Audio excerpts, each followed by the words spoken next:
berita melaporkan bahawa ada cadangan untuk mengubah nama kereta api Tanah Melayu dengan membuang perkataan Tanah Melayu. Saudara, lepas Menara Kuala Lumpur, nampaknya KTMB pula yang menjadi sasaran. Apa masalah mereka dengan perkataan Tanah Melayu ni?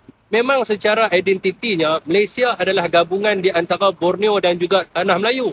Dan pada 1976, Tun Hussein Onn membuang perkataan negeri-negeri Tanah Melayu dan Borneo dalam perlembagaan bukan untuk menghilangkan identiti ini, tetapi untuk tidak membeza-bezakan di antara negeri-negeri di Malaysia. Namun perkataan Tanah Melayu masih ada di dalam tafsiran perlembagaan, di mana Malaysia ini tertubuh di bawah Perjanjian Tanah Melayu 1957.